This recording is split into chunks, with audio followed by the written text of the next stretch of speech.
Welcome, friends, come on in and get comfortable. Whether you are curled beneath a blanket, resting your head against a familiar pillow, or simply letting the soft evening light fade around you after a long day, I'm glad you're here. There is no hurry tonight. The rooms around you can grow quiet, the day can loosen its hold, and for a little while the world may become softer and slower. So, before we begin, take a moment to like the video and subscribe, but only if you genuinely enjoy these journeys into the past. And let me know where you're listening from tonight and what time it is where you are. Tonight, we are stepping back into the 19th century, into a world of heavy curtains, polished wood, coal fires, servants' bells, silver covers, and long corridors holding their breath before dawn. Our story begins not at the breakfast table, but in the dim hours before anyone of importance has taken a seat there, for in a Victorian mansion, breakfast begins long before breakfast is seen. Outside, the estate still lies in darkness. A pale mist hangs over lawns and hedges, and beyond the gardens the fields are only slowly separating themselves from the night. In winter, frost may silver the gravel drive. In wetter months, the lanes beyond the gates are dark with mud, not so different from the old roads that once carried pilgrims and carts toward manor houses centuries before. The mansion belongs to a newer age, yet morning still moves by older rhythms: fire, water, bells, footsteps, and work. Deep inside the house, the first activity begins below stairs. The kitchen range, cold or nearly cold after the night, must be brought back to life. A kitchen maid or scullery maid may arrive while the corridors above remain silent. Her day starts before the family knows that morning has come. Coal is carried, ash is cleared, grates are shaken out, kindling is arranged with practiced hands. The first flames are coaxed into being until iron begins to warm and the room slowly loses its nighttime chill. There is little romance in this beginning. Coal dust clings to fingers and cuffs. Ash settles where it is not wanted. Water must be fetched or pumped, depending on the house, and kettles begin their slow warming. In some older country houses, the arrangements may still feel almost ancestral.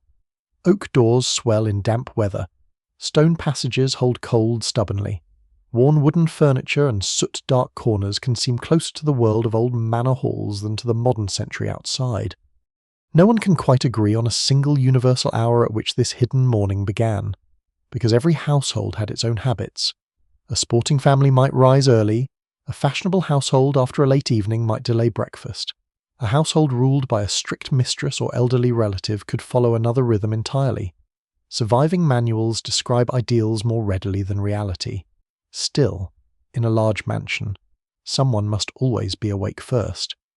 Elsewhere below stairs, another servant may begin opening shutters or lighting fires where they will soon be needed. Bedrooms, dressing rooms, and breakfast rooms cannot warm themselves. During cold weather, fire becomes part of the architecture of morning. Coal scuttles are carried quietly, grates cleaned, and fires laid so that warmth appears almost naturally by the time the family descends. This illusion of effortlessness is one of the defining features of wealthy Victorian domestic life. The better the household functions, the less visible the work becomes. A gentleman entering the breakfast room may notice that the fire is bright, the table laid, the toast warm, and the newspaper ready. He's not meant to see the earlier sequence of ash, soot, carrying, polishing, heating, and waiting. The servants' bells help maintain that illusion. In many houses, wires connect rooms above to a bellboard below, each bell associated with a particular chamber. A pull upstairs sends a bell trembling into motion in a servant's passage. Before electric systems became common, this mechanical network allowed the family to summon service without walking through the house themselves. Earlier manor households had relied more directly on voices and footsteps. Just as medieval halls depended on bells to mark prayers, meals, and the passing hours, as technology changes, but the desire to organize the day by sound remains familiar. At this hour, however, many bells are still quiet. The mansion waits. In the kitchen, preparations multiply. Bread may need slicing. Butter must be brought from the cool larder. Eggs are counted. Fish may be inspected. Cold meats remain from earlier meals, ready to become part of a substantial breakfast. Tea and coffee equipment must be prepared carefully. Silver may already have been polished, though fingerprints and spots have a way of appearing precisely when they are least welcome. The larder itself is cool and practical, a place of hooks, shelves, stone slabs, covered dishes, and carefully guarded food. Long before modern refrigeration, temperature is managed through thick walls, shaded rooms, ice where available, and constant attention. Meat, dairy, fish, preserves, and cooked dishes demand judgment. Household manuals offer confident advice. But historians still debate how closely servants could follow such recommendations in every season and every house. Older beliefs linger beneath this practical world. Certain herbs are valued not merely for flavour, but for health. Camphor, lavender, vinegar, and aromatic plants appear in domestic life for reasons that blend cleanliness, medicine, habit, and inherited belief. The Victorian household prides itself on progress, yet it still carries traces of centuries in which rosemary, rue, charms, and household remedies stood close beside ordinary cookery. Gradually, the darkness outside thins. A faint grey light reaches the service courtyard. Somewhere beyond the house, a stable door opens. Hooves shift against straw. A groom begins his own morning.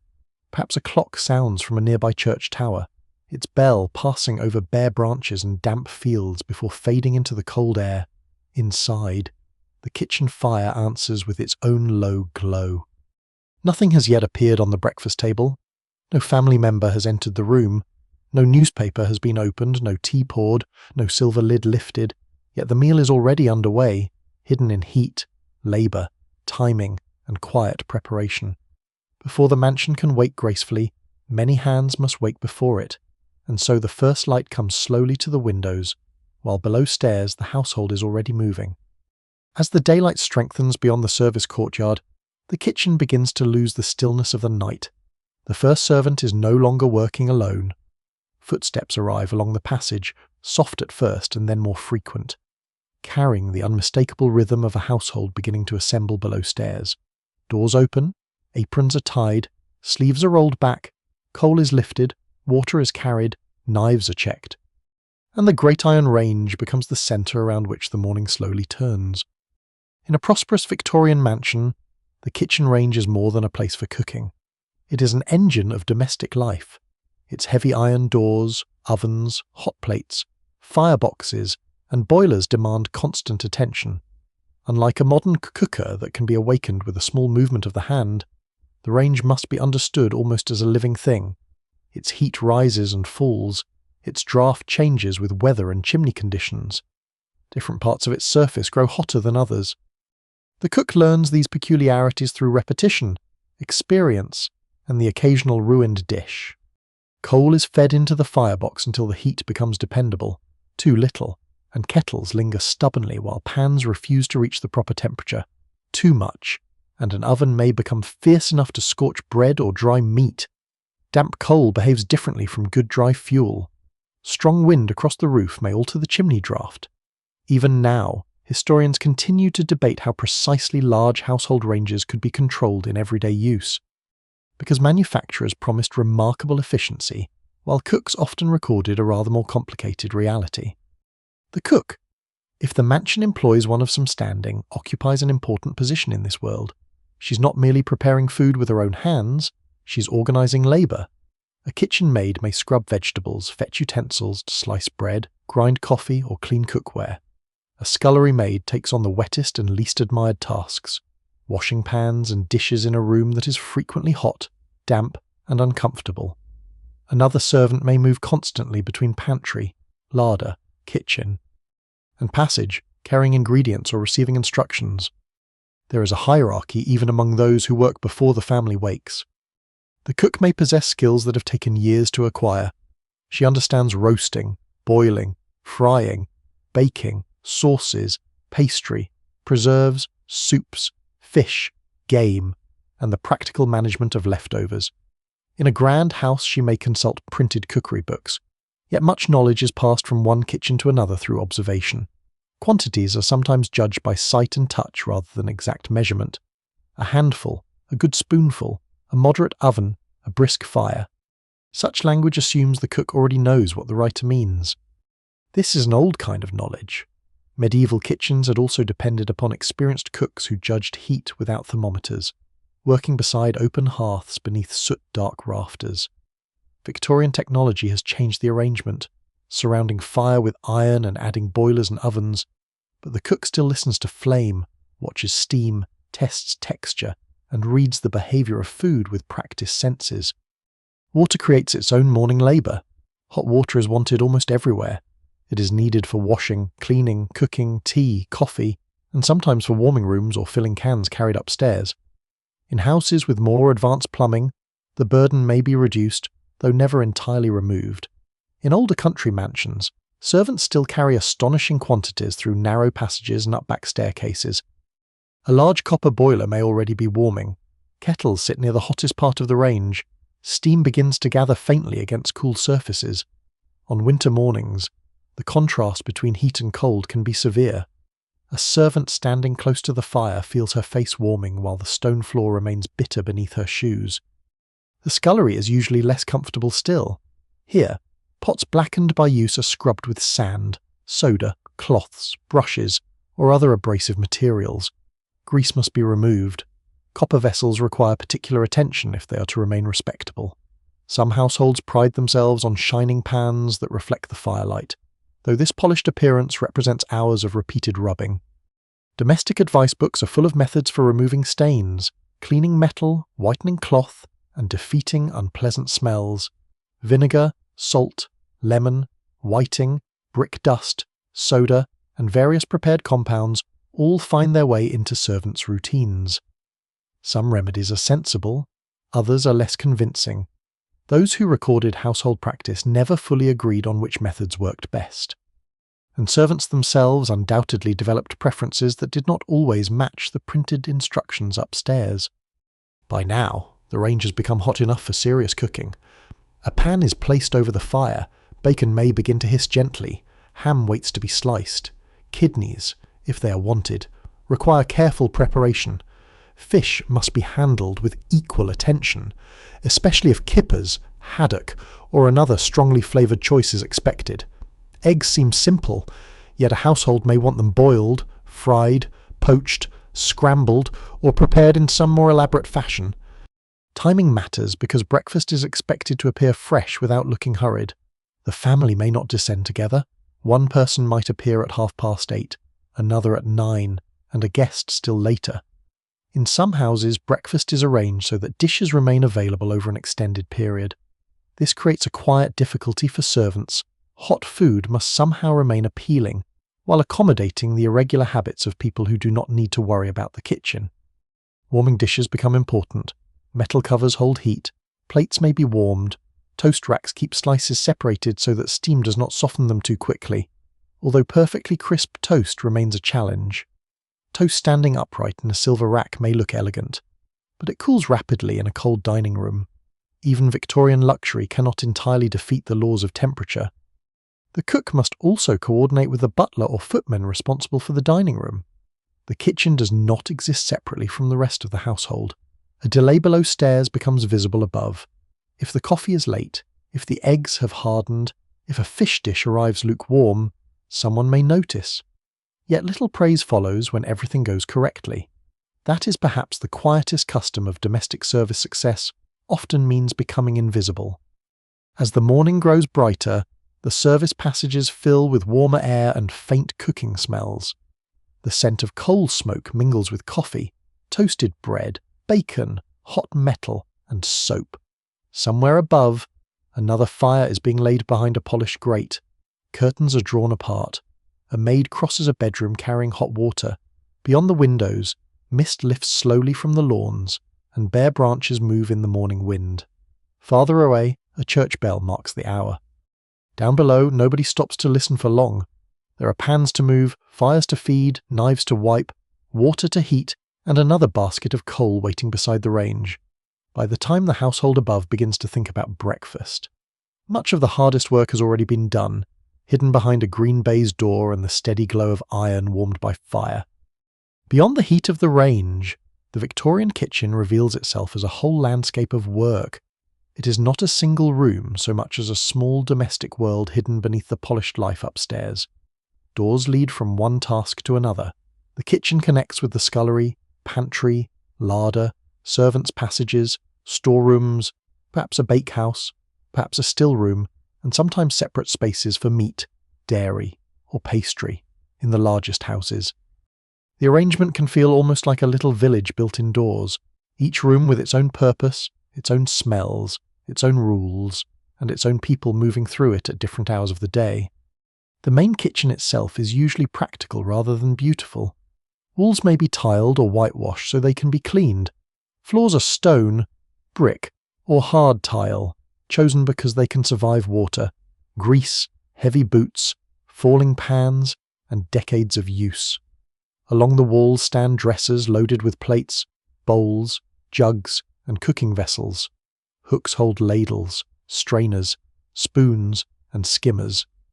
Copper pans hang where they can be reached quickly, their bright surfaces requiring far more polishing than the family above will ever know. A large wooden table occupies the centre of many kitchens. Its top is scarred by knives, hot dishes, flour, chopping, kneading, and years of impatient work. In older manor houses, such tables may have served several generations of cooks. Their worn surfaces are not unlike the long boards once found in medieval halls and monastic kitchens, where bread was cut, herbs sorted, trenchers stacked, and pottage ladled before bells called people to their meals. The Victorian household likes to imagine itself more orderly than those earlier centuries, and in many ways it is. Yet the same materials remain everywhere: oak, iron, stone, fire, water, linen, bone-handled knives, earthenware jars, and heavy doors that close with a deep familiar sound. One of the most important neighbouring spaces is the larder. This is where food waits in the coolest conditions the house can provide. Thick walls, shaded windows, slate or stone shelves, careful ventilation, and sometimes north-facing positions help keep temperatures low. Meat may hang from hooks. Butter and cream are protected from kitchen heat. Fish is stored only briefly, if possible. Cold pies, cooked joints, jellies, preserves, and leftover dishes are arranged with care. Before reliable mechanical refrigeration, preventing spoilage is an everyday concern. Salt, smoking, drying, pickling, sugaring, and careful storage are ordinary parts of food management. Servants watch for changes in smell, colour, or texture. Some household manuals recommend washing meat with vinegar or dusting certain foods with salt to prolong freshness, though no one can quite agree how consistently such methods were used in real kitchens. Flies present another problem in warm weather. Fine mesh covers, cloths, cupboards, cool rooms, and constant cleaning offer some protection. There are also old domestic beliefs about certain plants repelling insects. Lavender, mint, tansy, and rue are sometimes valued around houses for their smell or supposed protective qualities. These ideas have long histories. Medieval households hung herbs in rooms and scattered plants among floor rushes, partly for scent and partly because people believed they might discourage vermin or bad air. By the Victorian period, some of these habits remain even as new ideas about sanitation slowly take hold. The pantry belongs to another part of the household hierarchy. In a grand mansion, the butler's pantry is especially significant. Here, valuable silver, glassware, decanters, serving pieces, and table equipment may be stored under supervision. The butler carries responsibility not only for service, but also for objects worth considerable sums of money. Silver must be counted and polished, knives are cleaned, glass is inspected for spots, a careless servant can chip china or break crystal, and such accidents may be remembered for longer than anyone would wish. There is often a separate knife room or cleaning area in larger houses. Victorian knives can require more maintenance than modern ones because carbon steel blades rust easily. Servants clean and polish them with powders, boards, or mechanical knife cleaning machines. These machines are useful but not always gentle. Household advice writers occasionally warn that careless cleaning can damage blades or spoil their edges. The scullery remains lower in status and heavier in labour. Large sinks, buckets, draining boards, piles of cookware, and constant splashing define much of the room. Water can leave stone floors damp for hours. In winter, cold creeps through walls and windows, even while steam rises from washing water. Wool clothing, thick stockings, aprons, and sturdy shoes offer some protection. Yet comfort is not the priority. Servants are expected to understand where they belong within this arrangement. The cook rules the kitchen maid works beneath her, the scullery maid occupies one of the lowest positions. The butler controls much of the male indoor service, while footmen follow instructions connected with dining, doors, guests, and carrying dishes. The housekeeper supervises many female servants and often holds authority over linen, stores, cleaning, and household organization. These relationships are not always simple. Personalities matter. Long-serving servants may possess influence that exceeds their formal position. A respected cook can be difficult to replace. A capable housekeeper may know more about the actual workings of the mansion than almost anyone in the family. Some memoirs suggest warm loyalty between servants and employers. Others describe strict discipline, exhausting hours, withheld wages, dismissals, and constant supervision.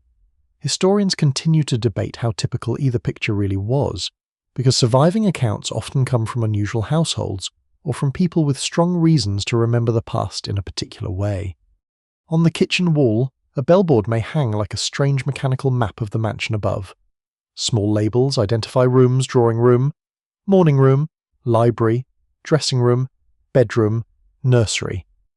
When a cord is pulled upstairs, the corresponding bell below trembles and continues moving for a few moments, allowing servants to see where the summons came from, even if they did not hear it immediately. The sound can interrupt any task. A maid may stop polishing, a footman may leave the pantry. Someone wipes damp hands on an apron and disappears into the passage. In this way, the kitchen is always connected to invisible lives overhead. By now, morning light has reached even the smaller service windows. The courtyard stones shine faintly where moisture has settled. A delivery cart may approach along the back drive. Milk, bread, meat, fish, vegetables, or coal arrive through entrances designed to keep trade away from the grand front door. The mansion has two faces, one for visitors and one for the labour that sustains it. The front entrance speaks of calm, wealth, symmetry, and welcome. The back entrance speaks of baskets, boots, bills, crates, mud, ash, and early rising, yet both belong to the same house. For a moment, the kitchen settles into a steady rhythm. Copper catches the firelight. Steam curls above a kettle. A servant crosses the stone floor carrying a tray. Somewhere beyond the thick walls, wind moves through the estate trees, and a distant church clock sounds across the damp morning. Then another bell stirs on the board. Someone upstairs is awake. By the time the first members of the family begin to think about coming downstairs, the breakfast dishes are already taking shape in the kitchen. Some are hot beneath covers, some are cooling carefully, and some wait in the pantry until the last possible moment. To modern eyes, the amount of food prepared for a wealthy Victorian breakfast can seem surprisingly generous. Yet breakfast in a prosperous mansion is not always a hurried cup of tea and a slice of bread. It can be a serious meal. Especially in the country, where mornings may lead into riding, shooting, estate business, long walks, or journeys that will keep people away from the dining room for hours. The simplest part of the table is often the most familiar. Eggs appear in several forms. They may be boiled and placed in small egg cups, fried beside bacon, poached carefully, scrambled with butter, or folded into an omelette. Freshness matters greatly, and country estates often have their own poultry yards. A servant may collect eggs early in the morning, bringing them in from hens that have been scratching around enclosed yards while the household still sleeps. Bacon is another dependable presence. Rashers may be fried or grilled until the fat becomes translucent and the edges darken. Ham can appear hot or cold, carved into generous slices. Sausages are also known, though their quality varies. Some are prepared by trusted local butchers, while household manuals occasionally warn against poorly made versions whose ingredients are not always what buyers hope. No one can quite agree on how elaborate the average wealthy breakfast truly was every day. Cookery books often present impressive possibilities, while private diaries sometimes describe much simpler meals. A table could be abundant when guests were staying and comparatively restrained on an ordinary morning. The season, the family's habits, the location of the house, and the preferences of the master or mistress all matter. Still, meat at breakfast is entirely ordinary among those who can afford it. Cold roast beef may be carried from the larder and sliced thinly. Mutton, tongue, game, or leftover poultry can also return to the table. The Victorian kitchen is skilled at using yesterday's food again, because even wealthy households dislike needless waste. A joint served at dinner may become cold meat at breakfast, then perhaps reappear in another form later. Cookery manuals offer endless methods for turning remains into hashes, patties, pies, croquettes, or warmed dishes. Such thrift has much older roots. Medieval manor kitchens also reused roasted meat, bread, pottage, and fish rather than discard valuable food. And cooks understood that yesterday's meal might become today's filling, broth, or reheated dish. The Victorian table looks more polished beneath silver covers, but the instinct to make provisions last would have been understood centuries earlier beside an oak table and smoky hearth. Among the more distinctive breakfast choices are kidneys. Mutton or lamb kidneys can be grilled, fried, stewed, or served in a rich sauce.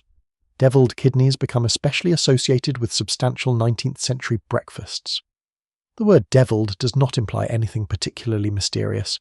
It generally refers to strongly seasoned food, often involving mustard, pepper, cayenne, or other sharp flavours. For a sleepy modern listener, kidneys before 9 in the morning may sound ambitious, but to a Victorian gentleman expecting hours outdoors, they are hardly extraordinary. Fish is equally important. Kippers, smoked haddock, herrings, soles, and other varieties may reach the breakfast table depending on geography and household wealth. Smoked fish has the advantage of keeping longer than fresh fish, especially when transportation remains slow. Railway expansion changes this considerably during the 19th century. Fish caught near the coast can reach inland towns and great houses with increasing speed, allowing households far from the sea to enjoy products that would once have been much more difficult to obtain. A dish of grilled kippers brings a powerful smell into the breakfast room. Their oily richness mingles with coal fire, toast, coffee, and perhaps the faint fragrance of flowers arranged on the table. Smells travel easily through a large house despite doors intended to separate service spaces from family rooms. Servants may prefer that stronger dishes remain beneath covers until needed. Porridge is also served, particularly where Scottish influence is strong or where family tradition favours it. Oats are cheap compared with many breakfast foods, but porridge is not restricted to poor households. It can appear at refined tables with cream, milk, sugar, or salt according to taste. The difference lies less in the grain itself than in what surrounds it.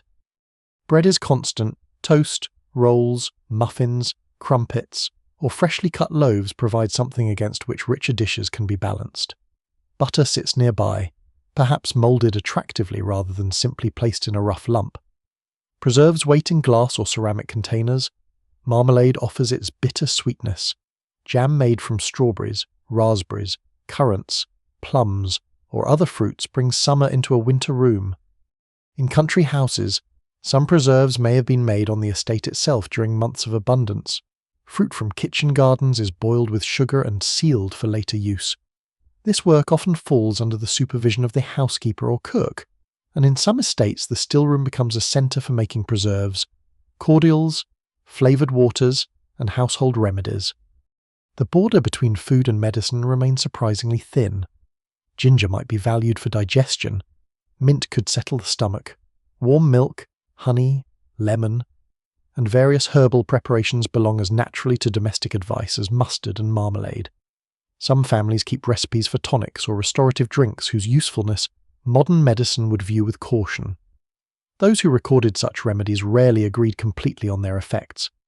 Breakfast can also include more elaborate creations: fried potatoes, tomatoes in later Victorian decades, mushrooms, patties, rissoles, cutlets, and stewed fruits may all appear. A grand country house breakfast with visitors could offer several hot dishes at once, arranged so diners can choose what appeals to them. But the meal is not necessarily served course by course in the formal manner of dinner. Breakfast is often more relaxed. Dishes may be placed on a sideboard or kept beneath silver covers.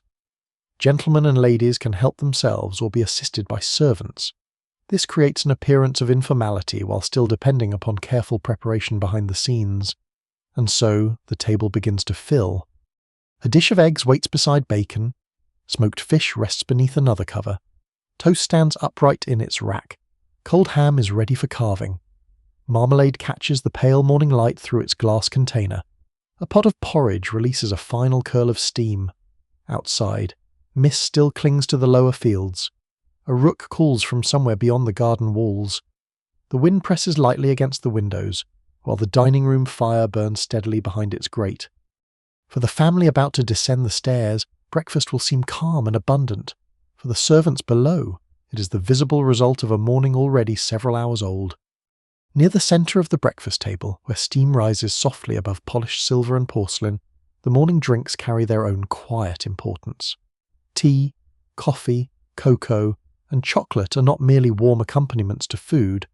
They are part of the household rhythm, shaped by trade, fashion, habit, health advice, and the small rituals through which a Victorian family begins the day. Tea is the most familiar presence. By the 19th century it has become deeply woven into British domestic life, yet its path to the breakfast table is far from simple. The leaves have crossed oceans, moved through ports and warehouses, passed through merchants, grocers, and servants' hands before reaching the locked tea caddy kept in a prosperous house. Tea was once costly enough to be guarded carefully, and even as prices fell, older habits of caution remained, in some households. The mistress herself retained the key to the tea caddy, a reminder that this apparently ordinary drink had once represented considerable value. The caddy may be made of wood, metal, or decorative materials, sometimes divided into compartments for different teas. A small spoon measures the leaves. The pot is warmed first with hot water, then emptied, then filled again with fresh boiling water over the tea. Timing matters. Too short a steep and the drink seems weak. Too long and it grows bitter. Some households prefer strong tea softened with milk, while others take it lighter. No one can quite agree on how strictly every Victorian family observes such procedures. Household manuals describe proper methods with great confidence, but the realities of a busy morning below stairs may have been more flexible. A servant carrying several trays at once might not always treat each teapot as though it were a ceremonial object. Even so, the details matter. The water itself matters. Hard water can affect flavour. A kettle left too long may disappoint a discerning tea drinker. The pot must be hot, the leaves fresh enough, the cup spotless. Milk may be placed in a jug. Sugar arrives in a bowl, sometimes as refined crystals or lumps that can be lifted with small tongs. In earlier centuries, sugar was an expensive luxury, and medieval banquets occasionally displayed it in elaborate forms, just as rare spices or sweetened wine could signal wealth. On a Victorian breakfast table, sugar is much less extraordinary, but its abundance still speaks quietly of global trade. Coffee carries a different character. By the Victorian period, coffee is well established in Britain, though it never displaces tea as completely as it does in some other European countries. In wealthy homes, it may be served after dinner as well as at breakfast, and the quality depends greatly upon how the beans have been roasted, ground, and brewed. Grinding may be done in the house. A hand-operated coffee mill turns roasted beans into coarse or fine particles, filling the air with a deep, warm scent that is quite unlike the sharper smell of coal smoke or frying bacon. Coffee pots come in several forms. Some households boil the grounds directly in water and then allow them to settle. Others use filtering devices or percolating systems that become increasingly fashionable during the century. Clarifying coffee is another small domestic practice. Some recipes suggest adding egg white, a little cold water, or even fish-derived isinglass to help settle floating particles and produce a clearer cup. Such methods can sound unusual now, but Victorian household books are full of practical solutions that sit somewhere between cookery and chemistry. The strength of the drink varies widely. Some prefer it almost black, others soften it with hot milk or cream. Chicory may be mixed with coffee, sometimes by choice and sometimes because it is cheaper. During times of high prices, adulteration becomes a recurring concern. Ground coffee can be extended with chicory, roasted grains, or other substances, and consumers cannot always know exactly what they're buying. Some commentators complain loudly about such practices, while others accept chicory as a flavour in its own right. Historians continue to debate how widespread deliberate adulteration was in ordinary households, because public anxiety often grows faster than reliable evidence. Cocoa and drinking chocolate offer gentler alternatives. Cocoa, made from cacao beans, becomes increasingly accessible during the 19th century as processing improves. It is valued not only for flavour, but sometimes for its supposed nourishing qualities. Household guides recommend cocoa for children, invalids, or people thought to need a sustaining drink. It may be prepared with milk or water and sweetened according to taste. Chocolate for drinking can be richer, thicker, and more expensive. Earlier European chocolate drinks were often strongly flavoured with spices, sometimes cinnamon or vanilla, creating a connection with centuries of elite consumption. By Victorian times, industrial manufacturers begin producing forms that are easier to dissolve and prepare, gradually turning chocolate from an exotic luxury into something more familiar. Health claims gather around all these drinks.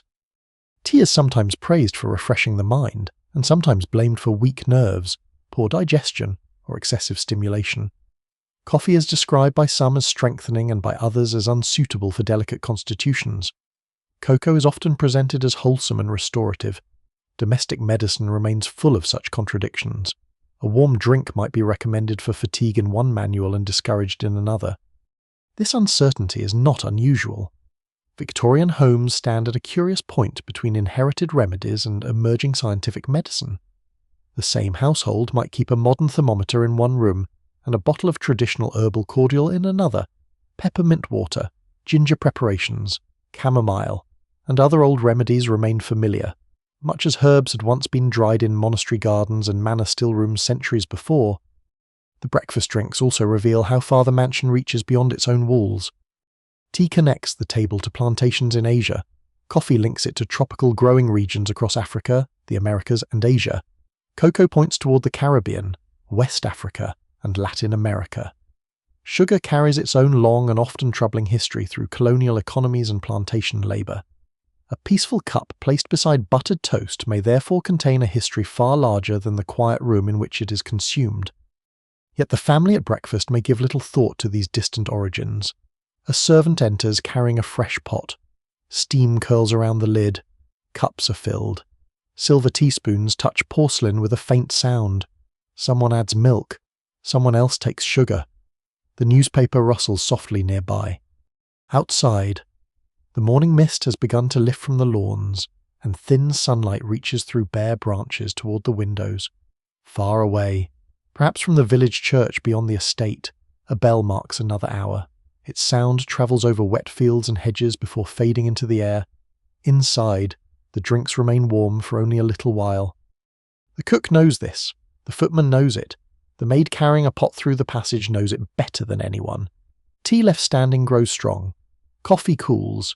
Milk develops a skin if kept too near the heat. Chocolate thickens as it waits.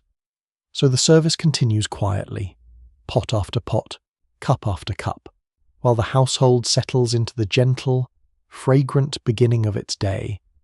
Beside the stronger smells of coffee, smoked fish, and fried bacon, there is another part of the breakfast table that seems almost modest by comparison. Bread, toast, butter, and preserves do not attract the same attention as kidneys beneath a silver cover or a platter of ham. Yet they are among the most dependable elements of the meal. They are familiar, comforting, and quietly revealing. A slice of bread can say a surprising amount about a household. From the quality of its flour to the skill of its servants and the distance between the mansion and the nearest baker. In a large country house, bread may arrive from an estate bakery, a village baker, or a bakehouse as attached to the household itself. Some mansions continue to make much of their own bread, especially when they stand far from town. Others rely on regular deliveries made early in the morning, the baker's cart passing through misty lanes while kitchen servants are already at work. Bread must be fresh enough to please the table but firm enough to slice cleanly. A very new loaf can be soft and difficult to cut into neat pieces. Yesterday's bread, on the other hand, may be ideal for toast. Victorian household books frequently recommend using slightly stale bread for this purpose, since it browns more evenly and wastes less. The bread itself varies. Fine white wheat bread carries associations of prosperity because highly refined flour requires more processing and historically costs more than coarser varieties. Brown bread, wholemeal preparations, rolls, muffins, and other baked goods also appear according to household taste. During the century, concerns about adulterated flour become part of a wider anxiety about food purity. Some writers warn that bakers might add alum to make inferior flour appear whiter or produce a larger loaf. How common such practices truly were is difficult to measure. Some chroniclers and reformers described adulteration as widespread, while later historians have questioned whether the worst reports reflected everyday reality or public fear. Whatever the truth, wealthy households often preferred trusted suppliers, and estate accounts could preserve relationships with particular bakers for years. Toast requires attention of its own. Before electric toasters, each slice must meet heat directly. In some kitchens, bread is held before the fire using a long-handled toasting fork. In others, a metal rack or grid is placed near the range. The servant watches carefully as the surface changes from pale cream to golden brown. Turn it too soon and the toast remains soft. Leave it slightly too long and black edges appear. It is a small task, but breakfast may require many slices. The cook or kitchen maid has little time for contemplation. Toast must arrive warm, yet it cools almost immediately. It must be crisp, yet steam softens it if piled carelessly. This is why the familiar toast rack becomes so useful. Its narrow vertical divisions keep slices apart, allowing air to circulate rather than trapping moisture between them. The result is elegant, but not necessarily hot. There is perhaps one gentle irony in Victorian breakfast service. The very device designed to keep toast properly crisp also helps it become cold with impressive speed.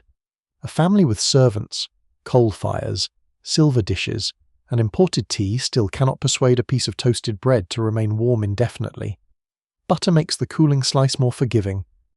On a wealthy estate, butter may come from the household's own dairy. Country mansions often depend upon farms, tenants, dairies, kitchen gardens, orchards, and poultry yards that surround the main house. Milk collected early can be separated for cream, and cream churned until butter forms. The process requires patience and physical effort, followed by washing and working the butter to remove remaining buttermilk. Salt may be added both for taste and preservation. In summer, keeping butter firm is difficult. Cool dairies, thick stone walls, shaded windows, and cold water help.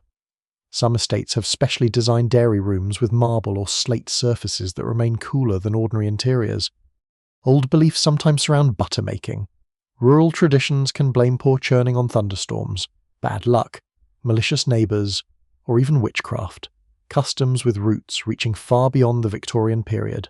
By the 19th century, such ideas are usually treated skeptically in educated households.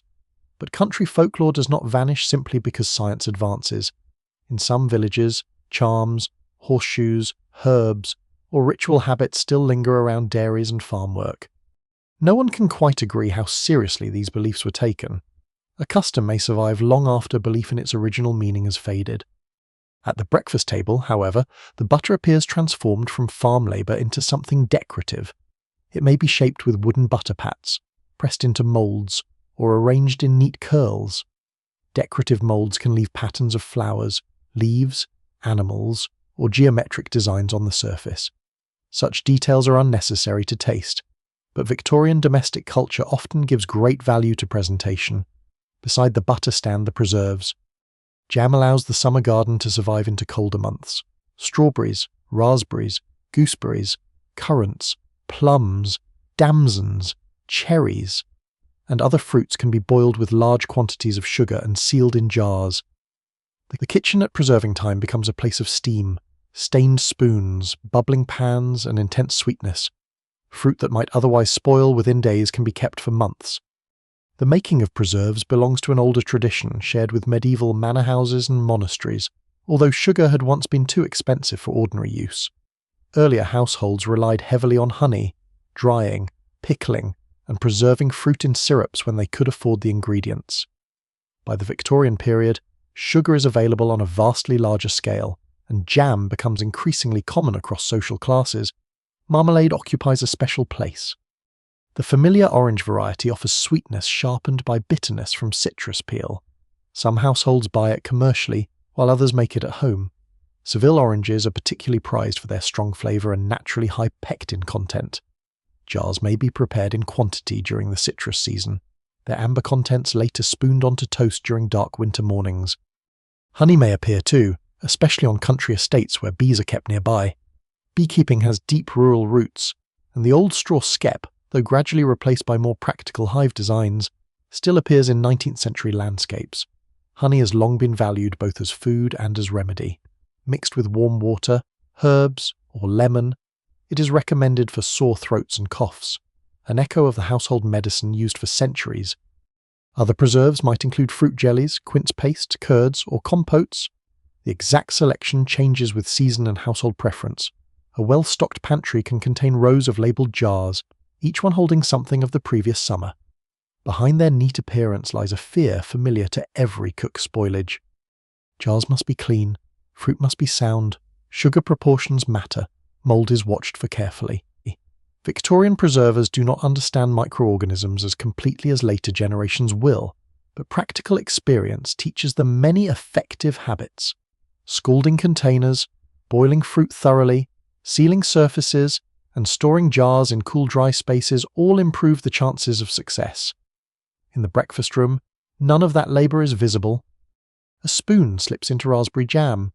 Butter softens against the warmest remaining part of a slice. Marmalade catches the pale light near the window. Crumbs gather quietly on the plate. Beyond the glass, the estate has fully entered morning. Mist withdraws toward the lower fields. Somewhere near the stable, a horse stamps against the ground. A cart moves along a muddy road beyond the trees, and from the village comes the faint sound of a church bell carrying over damp hedges. The bread on the table is simple compared with the silver around it, yet it connects the mansion to fields of wheat, village ovens, dairy rooms, orchards, summer fruit, beehives, servants' hands, and older traditions reaching back through generations of manor kitchens.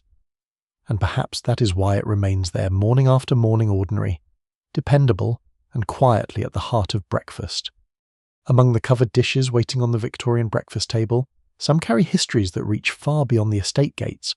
A plate of bacon may have come from nearby farms, and the eggs may have been gathered that same morning, but other foods speak of ports, ships, military service, colonial households, and ingredients that have travelled extraordinary distances before reaching a quiet dining room in England. Kedgeree is perhaps the clearest example. By the 19th century, it has become a familiar breakfast dish in many prosperous British households, especially those influenced by service in India. Its roots lie in the Indian dish khichdi, a simple preparation of rice and pulses that existed in many regional forms long before British officers and administrators encountered it.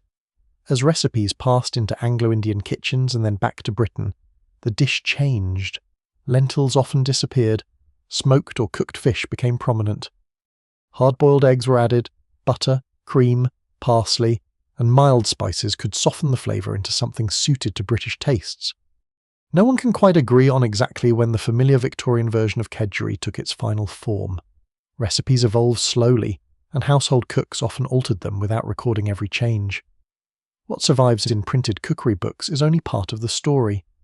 A cook may have learned the dish from another servant who once worked for a family recently returned from India, and that servant in turn may have learned it from someone who had never written down a single recipe. The finished dish is warm, filling, and practical. Rice is cooked until tender. Fish, often smoked haddock, is flaked carefully so that bones can be removed. Eggs are boiled and chopped. Butter brings richness, while seasoning gives the mixture enough warmth to feel substantial without becoming overwhelming. Some recipes call for curry powder. This powder itself is a Victorian convenience rather than a faithful representation of Indian cooking. British manufacturers blend spices into standardised mixtures designed for households that want the flavour of curry without grinding separate spices each time. Turmeric, coriander, fenugreek, cumin, pepper, ginger, and other ingredients might appear in various proportions. The cook measures the powder cautiously, because the family may enjoy a hint of spice but not an aggressively hot breakfast. The smell of kedgeree is distinct warm rice, smoke from the fish, butter, and gentle spice. It is unlike porridge and unlike bacon, yet it sits comfortably beside both. There is something particularly Victorian about this mixture of the foreign and familiar. The empire sends soldiers, administrators, merchants, missionaries, engineers, and families across enormous distances, and many eventually return with habits they acquired abroad. Food is among the easiest habits to carry home. Recipes survive even when climates, houses, and landscapes change. A former colonial official might eat kedgeree in a country mansion while rain moves across English lawns, remembering mornings in a hotter place thousands of miles away. The household servants need no such memories to prepare it. For them, it is simply another dish that must be ready at the proper time. Kippers offer a different story. These are herrings split open, salted, and smoked, traditionally over wood fires. The process gives them their deep flavour, golden brown surface, and powerful aroma. Smoking is one of humanity's oldest methods of preserving food, familiar to medieval villages, fishing communities, monasteries, and manor kitchens centuries before the Victorian age. A smoked fish hanging near an old hearth would not have seemed unusual to generations who needed food to survive beyond the day of its catch. What changes in the 19th century is scale and transportation. Railways connect coastal fishing towns with inland cities and country estates more quickly than ever before. Fish that once had to be consumed close to the coast can travel long distances while still desirable. Ice is packed around fresh catches. Smoked fish, already more durable, moves even more easily. Breakfast in an inland mansion becomes connected to northern fishing ports, railway timetables, station platforms, and early morning deliveries. Kippers are often grilled or heated gently before serving. Their flesh is oily and rich, with a salty smokiness that can dominate an entire room. Servants carrying them through passages may find that no closed door completely hides where breakfast has been. The dining room sideboard helps manage such foods. Hot dishes can be placed there under silver or electroplated covers, allowing family members to help themselves while keeping the strongest aromas slightly away from the main table. Sideboards also carry cold meats, plates, and serving utensils, creating a practical station within the otherwise elegant room. Some breakfast dishes reveal more subtle colonial influences. Rice itself is imported on a large scale. Spices arrive through commercial networks that Britain has helped reshape through empire and trade. Chutneys become fashionable accompaniments. Their recipes transformed for British kitchens through vinegar, sugar, fruit, and spice. Mango chutney may appear beside cold meats or curry-flavoured dishes, though household recipes often bear only a distant resemblance to the many chutneys prepared across South Asia. Pickles also flourish. Victorian households have an extraordinary affection for preserved condiments. Piccalilli, with vegetables suspended in a yellow mustard and turmeric sauce, brings spice to cold meats. Bottled sauces offer combinations of tamarind, anchovy, vinegar, molasses, spice, and other ingredients. Worcestershire sauce becomes especially popular during the century, appearing in kitchens where cooks need a quick way to deepen flavour. There are stories about how some famous sauces were created by accident or by returning colonial officials demanding remembered tastes. Those stories are charming, but historians continue to debate how much can safely be taken as fact. Commercial food companies were skilled storytellers, and a memorable origin tale could sell almost as effectively as the sauce itself. Breakfast also reflects the wider Victorian fascination with cookery books. Recipes from abroad are collected, simplified, renamed, and adapted. A dish described as Indian, Turkish, Chinese, or West Indian may be filtered through British ingredients and assumptions until very little remains of its original context. Yet these recipes still expose households to new flavours and combinations. Cayenne pepper appears regularly in savoury breakfast recipes, so does curry powder. Anchovy essence may season sauces. Preserved ginger can accompany sweets. Citrus fruits, once rare luxuries in Northern Europe, arrive with increasing regularity.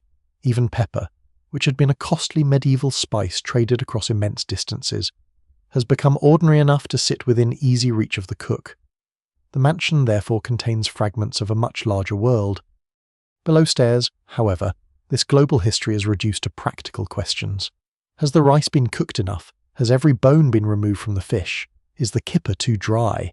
Has the curry powder overwhelmed the butter? Will the master want more kedgeree if guests are staying? The cook has little time to contemplate imperial trade while breakfast threatens to cool. A kitchen maid lifts a hot dish onto a tray. A footman carries it through the passage and toward the dining room. Behind him, another servant checks the covered fish. Steam briefly clouds the polished metal before disappearing. Outside, the wind has freshened. A few drops of rain begin to touch the windows, tracing slow lines down the glass. Beyond the estate, the road toward the village is dark with moisture, and the church tower stands against a pale morning sky. Inside, a dish born from distant culinary encounters rests beside traditional smoked fish. Rice from far away, herring from British waters, spices from warmer climates, butter from the estate dairy, and eggs from the poultry yard meet on the same table without ceremony. For the Victorian family, it is breakfast. For anyone looking back across time, it is a small map of the world served beneath a silver cover. While the kitchen manages heat, timing, and the difficult business of keeping food ready, another kind of work is unfolding in the breakfast room itself. The meal may be called informal by Victorian standards, but informality in a great house does not mean disorder. Before anyone sits down, the room must appear effortless, calm, and complete. Linen is spread, silver is arranged, china is placed, newspapers are positioned, and every object is expected to look as though it has simply always belonged there. The breakfast room is often smaller and less ceremonious than the grand dining room used for evening meals. It may face east or south so that morning light enters generously through tall windows. The furniture can be comfortable rather than imposing a long table, perhaps a sideboard, several upright chairs, a coal grate, framed prints, a clock, and curtains heavy enough to keep out winter draughts. In some houses, potted plants or a vase of fresh flowers soften the room. In others, the decoration is restrained, particularly if the family prefers a practical country house style. The first responsibility is the tablecloth. A clean white cloth signals order and prosperity. Linen must be washed, dried, ironed, folded, and stored carefully, work that may have occupied servants well before breakfast day itself. Fine household linen is valuable. Large mansions keep cupboards filled with tablecloths, napkins, sheets, towels, and other textiles, often marked with initials or household names. The housekeeper may supervise these stores with almost the same seriousness that the butler gives to silver. Laundry is laborious enough to shape the weekly rhythm of domestic life. Before modern washing machines, boiling water, soap, bluing, starch, mangles, irons, drying racks, and repeated lifting are part of the process. In earlier manor houses and medieval settlements, linen had likewise demanded soaking, beating, rinsing, and drying, often near rivers, wells, or communal wash places. The methods change over centuries, but clean cloth never arrives without work. Once spread, the breakfast cloth must sit smoothly, creases are straightened, crumbs from a previous meal cannot remain, napkins are folded neatly, though breakfast folding is usually simpler than the elaborate construction sometimes seen at formal dinners. The china comes next.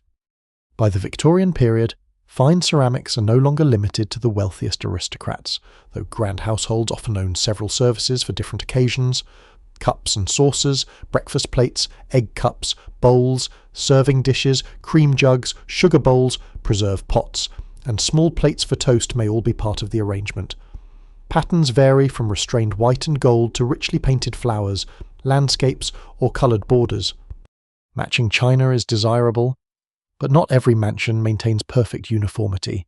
Pieces break, services become incomplete, older cups remain in use beside newer replacements. Family heirlooms survive because they carry memory as much as value. Some households use one set for everyday breakfast and reserve more expensive porcelain for guests. Others display wealth precisely by using valuable objects as though they were ordinary. Silver adds another layer of labour. Teaspoons, serving spoons, forks, knives, sugar tongs, toast racks, croûtes, butter dishes, hot water jugs, coffee pots, and covered serving dishes may all require polishing. Tarnish is unacceptable. The servants who polish silver use powders, cloths, brushes, and sometimes prepared pastes that leave hands dry and clothing marked with dark residue. Because silver is valuable, it is often locked away when not in use. The butler may hold responsibility for counting pieces and noticing anything missing. This vigilance has older echoes. Medieval manor stewards also kept inventories of cups, salt cellars, trenchers, cloths, and costly vessels, particularly those made of precious metal. Possessions could disappear easily in a large household, and a missing spoon might receive rather more attention than its small size would suggest. At breakfast, however, the polished objects appear quietly. The croûte stand holds salt, pepper, mustard, and perhaps other condiments. Mustard can be freshly mixed from powder or served prepared, and its sharpness suits ham, kidneys, cold meat, and other savoury dishes. Salt may stand in a small cellar or shaker depending on the period and household. In earlier centuries, the position of the salt on a dining table could carry social meaning, especially in grand medieval and early modern halls where sitting above the salt suggested higher rank. By the Victorian period, that arrangement is no longer a defining rule of breakfast, yet the old association between table placement and hierarchy has not entirely disappeared. People still notice where they sit. The head of the family usually has a habitual place. His newspaper may be placed near his chair. The mistress of the house may sit where she can pour tea or oversee the table. Guests are arranged according to convenience, status, age, and custom. Children may not join at all, depending on the household. No one can quite agree on how rigid these arrangements were from house to house. Etiquette books tend to make social behaviour appear more precise than daily life probably was. Families develop habits that become rules simply because they have been repeated for years. The newspapers are an important part of the setting. In prosperous households, more than one may arrive. National papers sit beside local news, sporting publications, political journals, or letters delivered with the morning post. A gentleman might open a paper before finishing his first cup of coffee. Someone else scans correspondence. Another family member looks through announcements or weather reports. The placement of paper beside food is practical but not always appreciated by servants. Newsprint can leave dark marks on fingers, which then find their way onto linen, cups, or napkins. A careful footman must watch the table without appearing to watch it. Flowers, when used, are kept low enough not to obstruct conversation. In summer, they may come from the estate gardens. In winter, greenhouse cultivation allows wealthy households to display blooms that ordinary rural families would never see at that season. Even a modest arrangement of ivy, holly, chrysanthemums, or forced bulbs can brighten the room. There are older beliefs surrounding flowers and plants in the house. Certain blooms are associated with mourning, luck, illness, or particular seasons. Some families avoid bringing certain plants indoors because country traditions consider them unlucky. Hawthorn, for example, carries old associations in parts of Britain, and bringing its blossom inside is sometimes discouraged. Historians continue to debate how seriously such customs were observed among educated Victorian families. But servants raised in rural villages may have remembered them even when employers dismissed them. The sideboard is now ready. Hot dishes arrive there under covers, allowing the main table to remain less crowded. Plates are warmed where possible. Cold meat waits for carving. Kedgeree, fish, bacon, eggs, and other dishes can be replaced as needed. The arrangement allows diners to choose freely, reinforcing the idea that breakfast is a relaxed meal, but relaxation depends on precision. A spoon must appear before someone reaches for it. A pot of tea must be replaced before it becomes unpleasantly strong. Used dishes should disappear without interruption. Toast must arrive before the rack is empty. A newspaper should be within reach but not sitting in spilled coffee. The servant's ideal presence is quiet enough to be almost invisible. By now, the room is bright with morning. Rain has stopped, leaving the windows beaded with droplets that catch the pale light.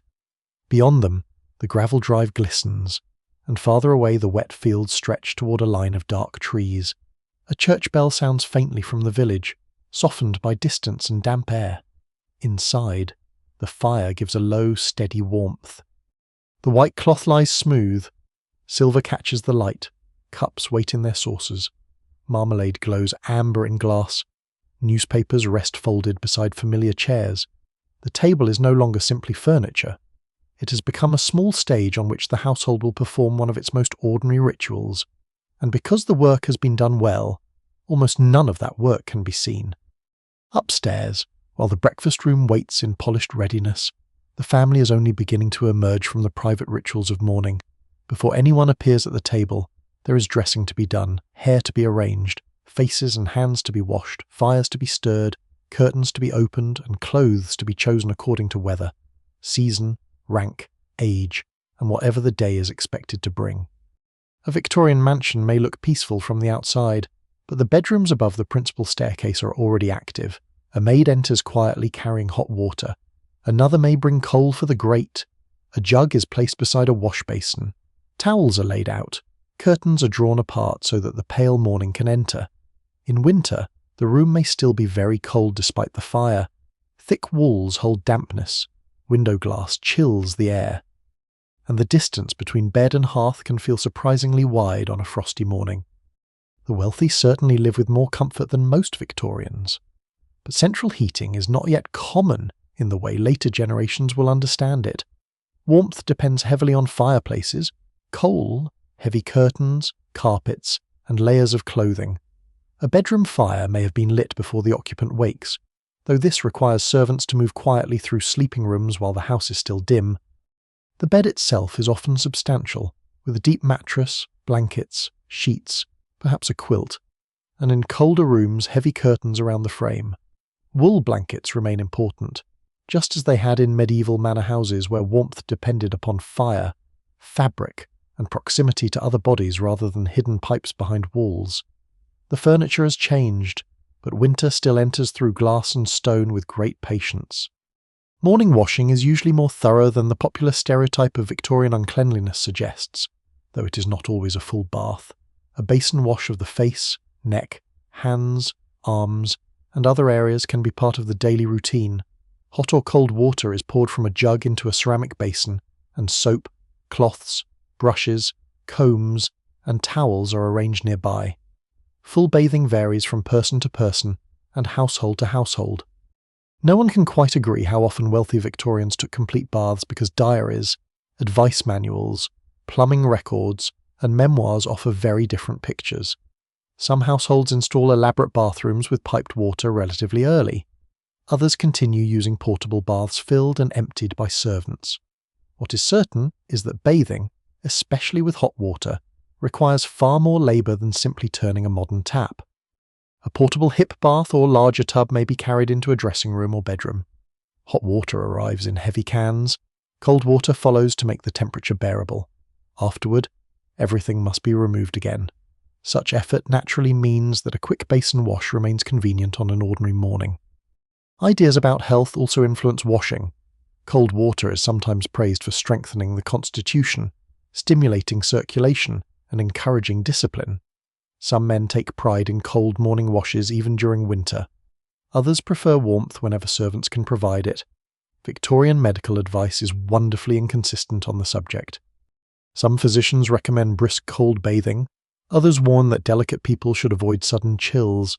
Families develop habits according to temperament as much as science. Old practices continue beside newer ones. Eau de cologne, lavender water, rose preparations, and scented soaps may freshen the skin. Tooth powders can contain chalk, charcoal, cuttlefish bone, salt, or various fragrant ingredients. Toothbrushes with animal hair bristles are available, though dental hygiene is far from uniform. Some recipes for cleaning teeth are sensible enough. Others include abrasive substances that may do more harm than good. Household remedies remain close at hand. A person waking with a headache might be offered smelling salts, aromatic vinegar, peppermint water, or another familiar preparation. A sore throat may bring honey, lemon, or warm milk.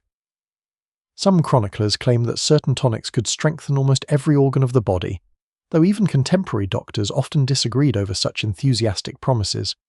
Once washing is complete, clothing becomes the next task. For a gentleman, morning dress depends on his plans. A quiet breakfast at home may require trousers, shirt, waistcoat, coat, cravat or tie, stockings, and appropriate shoes or boots. If he intends to ride or shoot, clothing may be chosen with those activities already in mind. Country house mornings can be less formal than city life, but less formal does not mean careless. A gentleman does not normally wander into the breakfast room dressed as though he has just climbed from bed. His valet in a sufficiently grand household may prepare clothes, brush coats, polish shoes, manage linen, arrange shaving equipment, and assist with dressing. Shaving itself takes attention. Razors must be kept sharp and stropped carefully. Warm water softens the beard. Soap or shaving preparations are applied with a brush. A dull blade in sleepy hands is not an ideal beginning to the day. For women, dressing may take longer. A lady's maid assists with undergarments, stockings, corset, petticoats, bodice, skirt, and other layers depending on the decade. Victorian fashion changes considerably across the century, from fuller early century skirts through crinolines and bustles to the altered silhouettes of later decades. A breakfast dress, morning gown, or simpler day dress may be worn before changing again for afternoon activities. The corset is an ordinary garment rather than a theatrical instrument of constant torture. Some women wear them tightly, others more comfortably. Advice books argue endlessly about proper fit, posture, health, and fashion. Historians continue to debate just how restrictive everyday corsetry was for most women, because surviving fashionable garments may represent ideals rather than the full range of ordinary practice. Hair also requires time. Long hair is common among women and is usually arranged rather than left loose in public adult life. A lady's maid brushes, parts, twists, pins, and smooths it into whichever style suits the period. Decorative combs, ribbons, nets, or pins may be used. Hair oils and pomades help control loose strands. Some recipes include rosemary, rose, or other scented ingredients, echoing much older beliefs that herbs could strengthen hair or protect the scalp. Women rarely appear at the breakfast table with their hair hanging freely around their shoulders. The private disorder of waking is expected to be transformed into public neatness before leaving the bedroom. Even children, when they later join household routines, are taught similar distinctions between private and presentable appearance. Meanwhile, servants move continuously through these rooms. A maid empties used water, another makes the bed. Ash is removed from the grate. Night clothes are folded or taken away.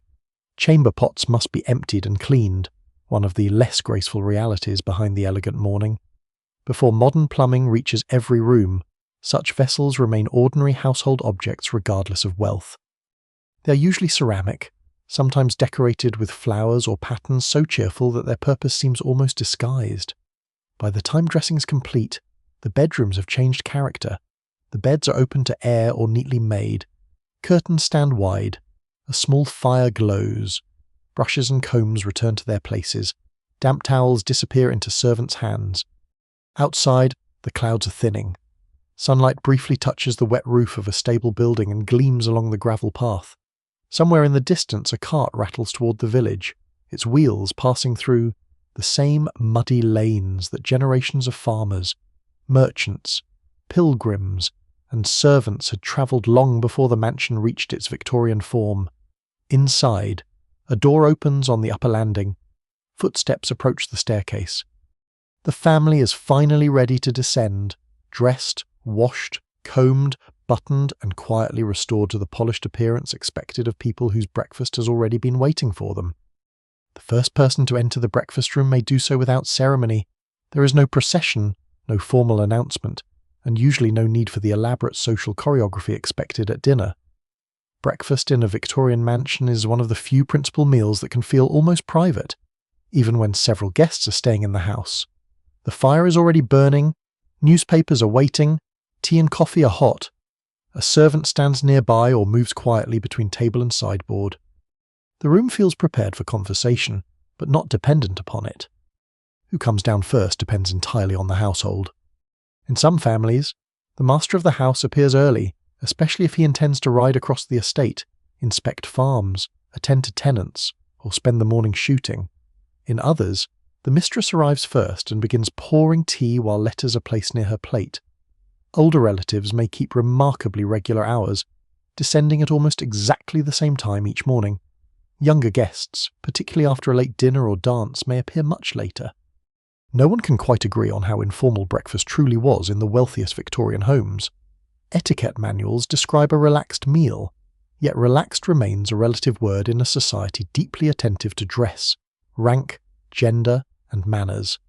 A guest may not need evening clothes, but appearing untidy, excessively late, or obviously unwashed would still attract attention. The family therefore enters gradually, each person already transformed by the private work upstairs. A chair is drawn back. A newspaper is opened. Someone lifts a silver cover from the sideboard, allowing the smell of bacon or smoked fish to spread briefly through the room. Another person chooses toast, while someone else begins with porridge or an egg. The atmosphere is less theatrical than dinner and often far quieter. Breakfast conversation can be intermittent. One person reads, another studies letters, a third watches the weather beyond the windows. The silence is not necessarily uncomfortable. In fact, the Victorian breakfast room can offer a rare interval in which members of a large household occupy the same space without needing to entertain one another constantly. The newspaper plays an especially important role in this quiet. By the 19th century, improved printing and expanding railway networks allow newspapers to reach readers more quickly than in earlier generations. In a wealthy country house, national papers may arrive from London alongside local publications. They bring parliamentary debates, foreign affairs, shipping reports, advertisements, court news, sporting results, market prices, railway notices, and reports of events that took place hundreds or thousands of miles away. A gentleman may disappear behind the broad pages almost completely. The paper rustles when turned, sometimes knocking lightly against a coffee cup or threatening the carefully arranged marmalade. Ink can darken fingertips. A servant replacing a plate may have to judge whether it is better to interrupt the reader or wait for a pause. Letters arrive with equal importance. The morning post can shape the entire day. Invitations, bills, family news, business correspondence, estate matters, requests for assistance, charitable appeals, and personal notes accumulate beside breakfast plates. The mistress of the house may open several envelopes while drinking tea, making small decisions that will later become instructions to servants. Some letters concern household management. A supplier has sent an account, a relative plans to visit, a dressmaker requests a fitting. A tenant wants an appointment. A charitable committee is arranging a meeting. A guest's train will arrive at a certain hour. These quiet pieces of paper send activity through the mansion. One letter may result in a carriage being ordered, a bedroom being prepared, flowers being cut, or additional food being added to dinner. Communication itself has changed dramatically from the slow world of earlier manor houses. In medieval centuries, news might travel along muddy roads with messengers, clerics, merchants, or pilgrims carrying sealed letters from one household to another. A journey of days could separate the writing of a message from its arrival. By the Victorian era, postal reforms and railways make regular correspondence so reliable that households begin to treat rapid communication as ordinary. Yet the ritual of opening a letter remains intimate. Wax seals have largely given way to envelopes and adhesive stamps, but handwriting still carries personality. A familiar hand can be recognized before the page is fully unfolded. At another chair, the mistress may pour tea. Even in a wealthy house with several servants, tea pouring often remains a social role rather than something automatically surrendered to a footman. The teapot sits near her place, along with milk, sugar, and cups. A guest may be asked how strong the tea is preferred. Someone takes 1 lump of sugar, someone 2, and another refuses it entirely. These small preferences are remembered. A well-run household thrives on remembered habits. The butler knows which guest takes coffee. The cook knows who avoids fish. A maid knows which bedroom requires more coal because its occupant complains of cold. The family may barely notice this accumulated knowledge, but it is one of the ways a large house creates the impression of comfort. Seating, too, develops its habitual pattern. The master occupies his usual chair. The mistress has hers. A favoured guest may take a particular place near the fire. An elderly relative might avoid the draught from a window. Family members do not necessarily need place cards at breakfast because repetition has already arranged them. As with the old benches of medieval halls, position quietly reflects relationships. In a medieval great hall, seating near the Lord's table might proclaim status visibly. Victorian breakfast is far less rigid, yet people still understand instinctively who belongs where. The difference is that hierarchy has become quieter. The servants reveal it most clearly. A footman may move behind chairs to remove plates or bring fresh dishes. The butler supervises without appearing hurried. Neither joins the conversation unless spoken to, or unless information must be conveyed. Their presence is essential, but the social rules of service ask them to behave almost as though they are part of the furniture. Some memoirs describe servants who became trusted confidants and long-standing members of the household. Others remember distance so strict that conversation rarely moved beyond instructions. Historians continue to debate how representative either picture is. A household containing 20 servants can feel very different from one employing only 4 or 5.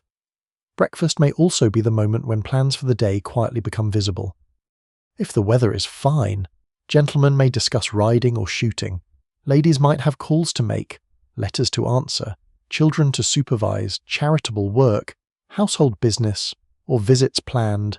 In a country house with guests, there may be walks, carriage drives, tennis in later decades, fishing, excursions, or long hours spent simply reading and talking.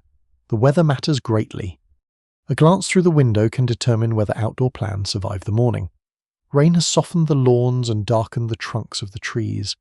A low cloud still hangs above distant fields, though there is a brighter line toward the horizon. Someone comments on the possibility of clearing skies. Another continues reading. The clock ticks. A spoon touches porcelain. From the sideboard comes the faint sound of a cover being replaced after someone serves another portion of eggs. The coal fire settles with a small movement behind the grate. There are few dramatic moments here, and that is precisely what gives the scene its character. Breakfast is not designed for spectacle. It is the hinge between the private night and the public day.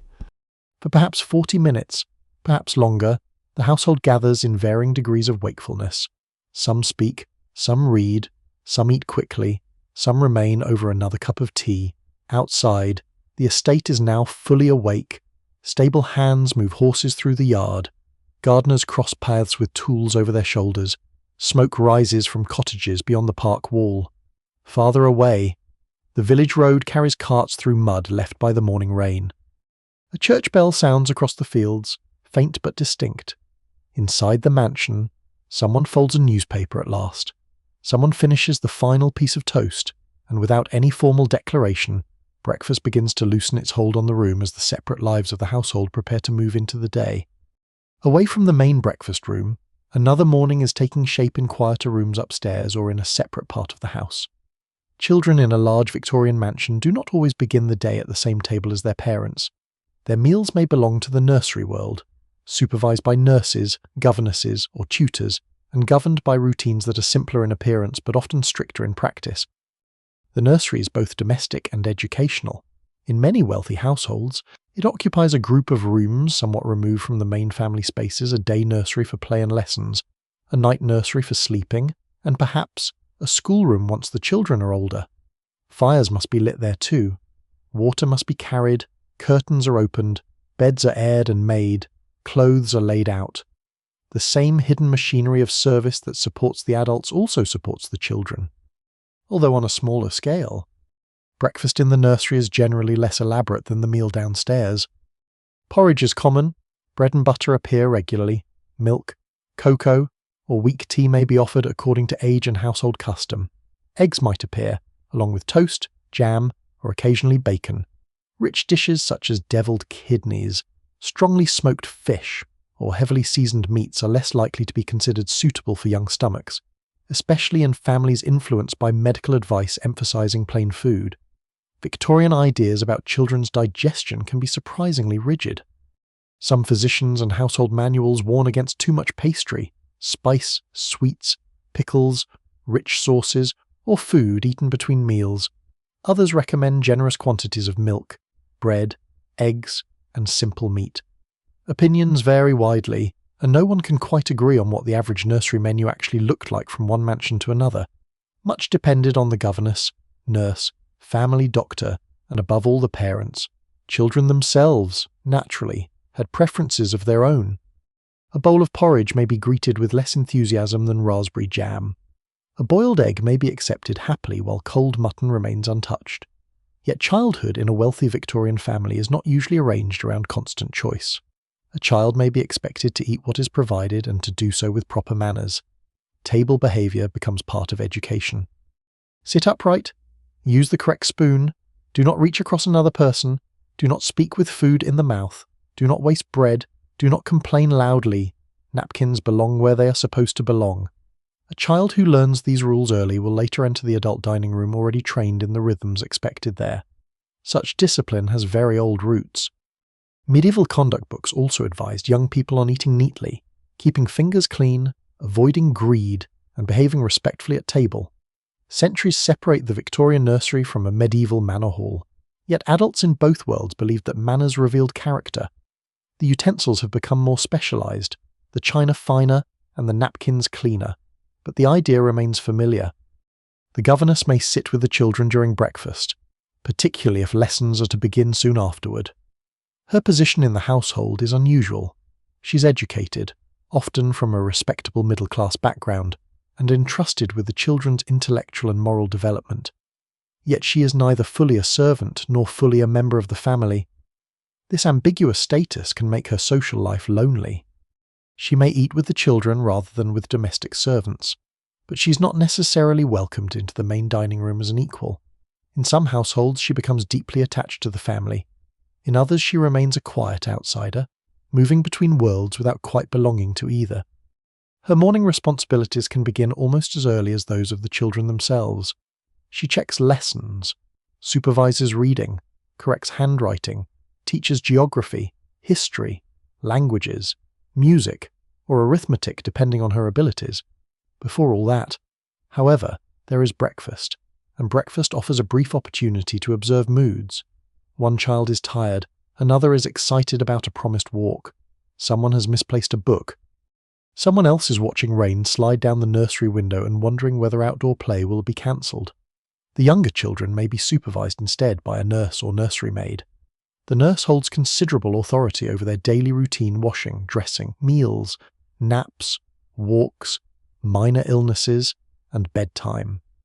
In houses where parents spend much of their time entertaining, travelling, or fulfilling social duties, the nurse may be the adult the children see most consistently. This does not mean Victorian parents are uniformly distant. Some are affectionate and deeply involved. Diaries and letters preserve examples of fathers joining nursery games and mothers supervising lessons or reading aloud. Other families maintain far more formal relationships. Historians continue to debate how widespread the image of the emotionally remote Victorian parent truly was. Social class, personality, generation, and individual family culture all matter. Still, physical separation within large houses is real. The architecture itself encourages it. Servants have back staircases, guests have principal bedrooms, adults have drawing rooms and libraries, children have nurseries and schoolrooms. A mansion can contain many people who pass through entirely different parts of the same building. This separation is especially noticeable at breakfast. Downstairs, newspapers discuss politics, markets, railway developments, and foreign affairs. Upstairs, a child may be learning not to spill cocoa onto the tablecloth. The two worlds can be only one staircase apart. Health beliefs also enter the nursery breakfast. Cod liver oil may be given to children thought weak or pale, though it is hardly part of the ordinary meal itself. Malt extracts, tonics, milk preparations, and various strengthening foods become popular during the century. Some are genuinely nourishing, others are promoted with claims far grander than their effects. Traditional household remedies persist as well. A child with a cough may receive honey and lemon, warm milk, or a mild herbal preparation. Chamomile, peppermint, and elderflower appear in domestic medicine. Mustard plasters may be used for chest complaints, and hot water bottles or warmed bricks help combat cold. Some families hang small religious objects near nursery beds, while rural servants may quietly carry beliefs about protective charms, lucky tokens, or plants associated with health. No one can be sure how often educated Victorian families consciously believed in these older customs. Sometimes a charm survives because a nurse learned it from her own mother, not because anyone has formally decided it is true. After breakfast, the nursery table changes purpose quickly. Bowls and cups are cleared, crumbs disappear, books take their place, copybooks, pencils, slates, maps, and reading texts are arranged. The domestic room becomes a classroom. A clock on the mantel marks the beginning of lessons. Outside, the weather may finally be improving. Water still shines along the window ledge, but a patch of pale blue has opened above the estate. The wet lawns brighten. Somewhere in the garden, a gardener pushes a barrow along a gravel path, and beyond the walls the village settles into its own working morning. From the distant church tower comes another bell. Downstairs, the adults may already be leaving the breakfast room. Upstairs, the children remain seated for a little longer, finishing the last milk or toast before the day becomes one of handwriting, reading, recitation, and carefully measured freedom. The mansion has awakened fully now, but it has not awakened as one household. It has awakened as many small worlds, each with its own table, its own rules, and its own quiet beginning.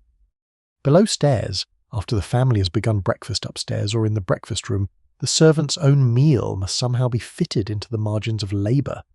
It is easy to imagine that everyone in a great house sits down at a proper hour and eats in calm sequence, but domestic service rarely allows such neat symmetry.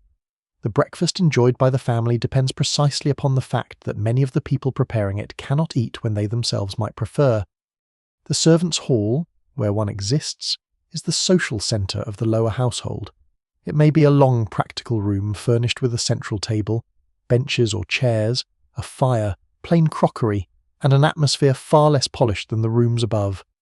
Here servants take their meals, exchange information, complain in measured ways, laugh when they can, and observe the hierarchies that govern their own world as surely as the family observes those of polite society. In very large houses, the servants' hall can mirror the structure of the household itself. The butler and housekeeper stand near the top of the indoor order. The cook holds authority in the kitchen. Footmen, valets, ladies' maids, housemaids, kitchen maids, and scullery maids occupy different ranks. And even at meals, those differences may be felt. In some households, senior servants dine separately or at a separate part of the table.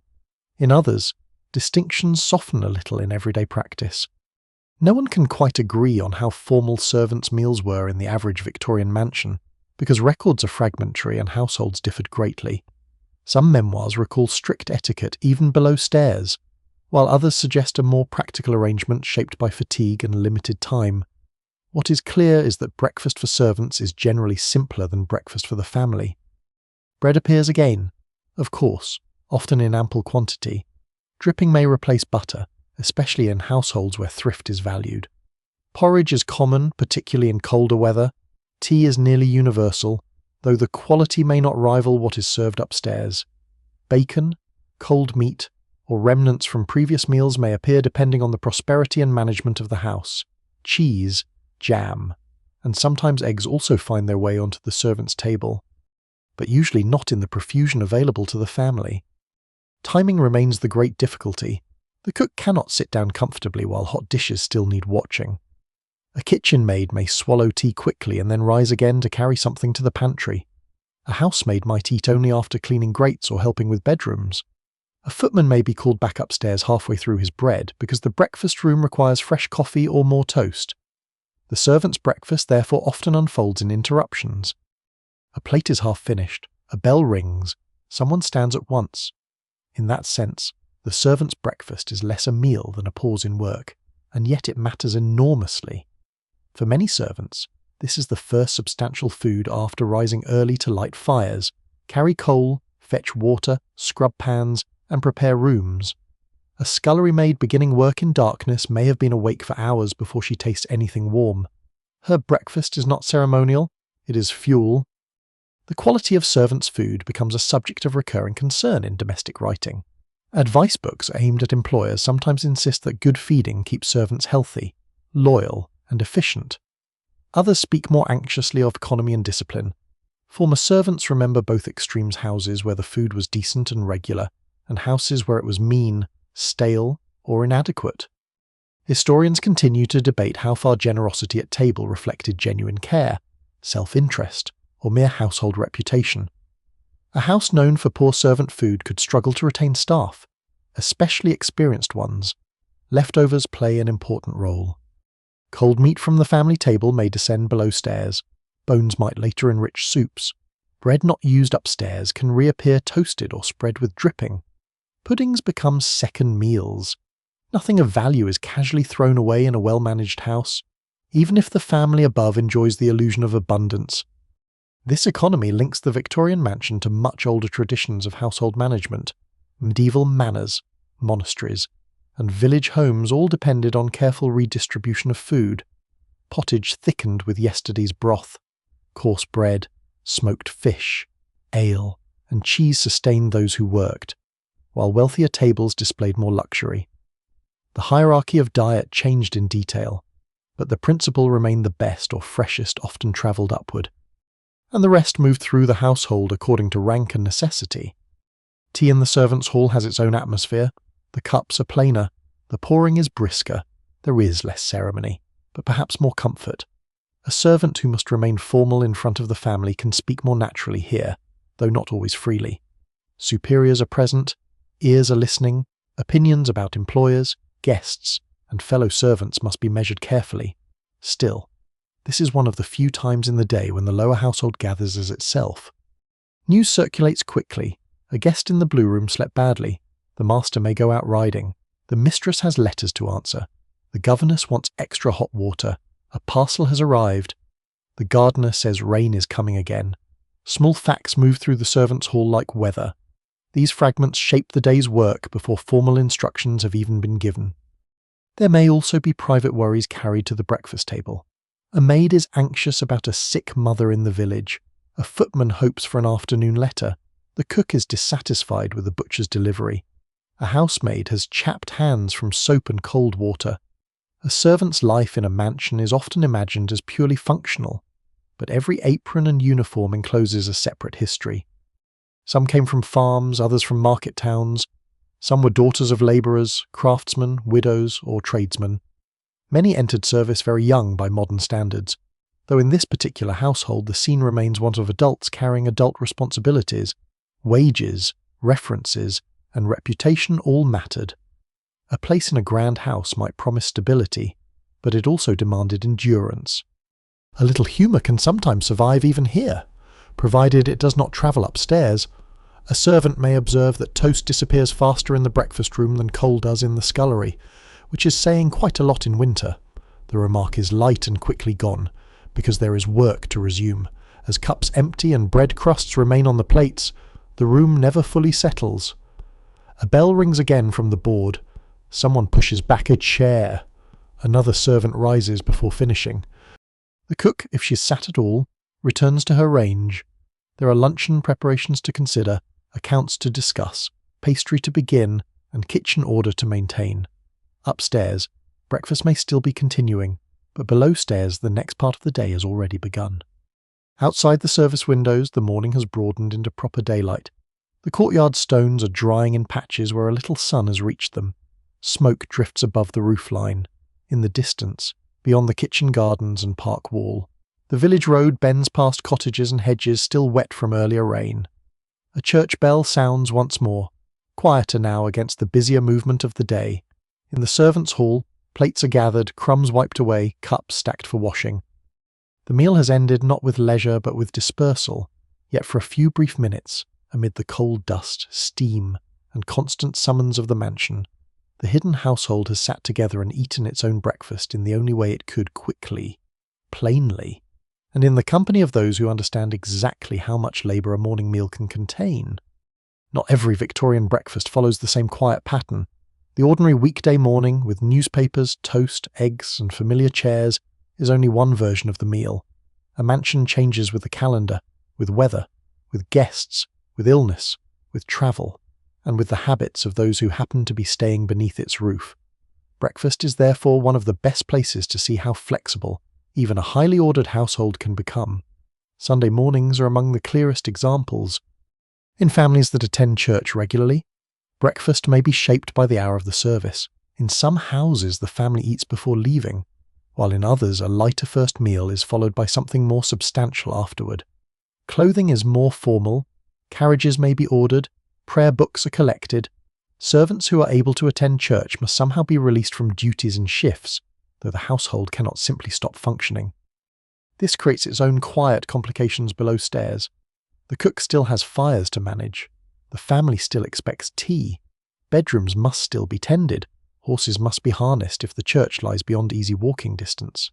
A housemaid hoping to attend morning service may work more quickly so that she can change from her work dress into something respectable enough for the village church. The sound of bells becomes especially important.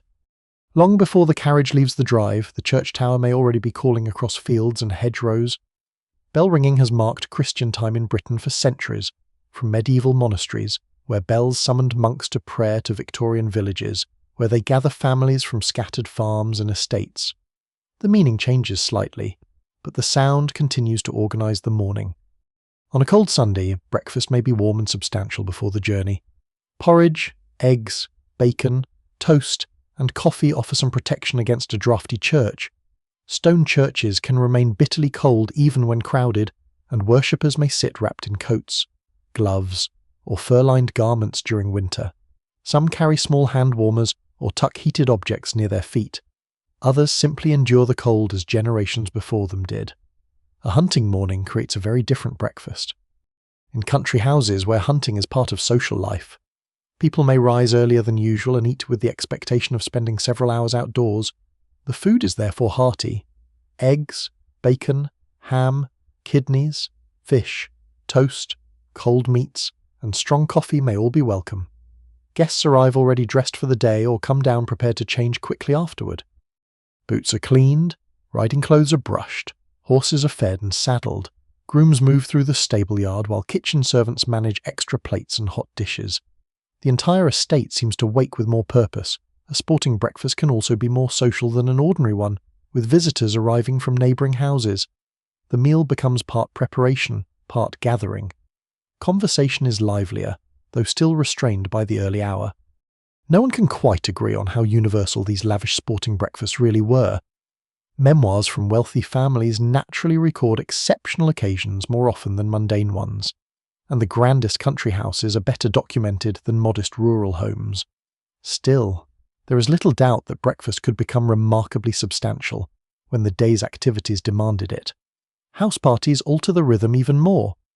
During a country house visit, several guests may be sleeping under the same roof, and each brings personal habits. One rises early, another sleeps late. One wants tea in the bedroom, another prefers coffee and toast downstairs. A guest accustomed to breakfast at 8 may find that the household serves at 9:30. Rather than force everyone to arrive together, breakfast often becomes a flexible meal. Hot dishes wait beneath covers on the sideboard. Cold meat, bread, preserves, fruit, and tea remain available. Guests drift in over a period of time. This apparent freedom increases the burden on servants. A cook who can send one breakfast upstairs and finish with it is luckier than one who must keep food presentable for an hour and a half. Eggs cannot remain perfect indefinitely. Toast cools, fish dries, coffee becomes stale. A servant may repeatedly refresh dishes so that the final sleepy guest experiences the same sense of abundance as the first. Travel mornings are different again. If a family member needs to catch an early train, breakfast may be served at an unusual hour. The expansion of railways gives Victorian households far greater mobility, but trains are not interested in whether the cook prefers a later start.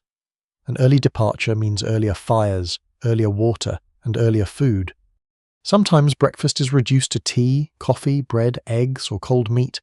In other cases, a portable meal is prepared for the journey. Sandwiches, fruit, biscuits, or small pies can be packed into baskets. Railway refreshment rooms exist, but their quality becomes the subject of many jokes and complaints. The mansion therefore sends food with the traveller whenever practical. This echoes much older travel habits.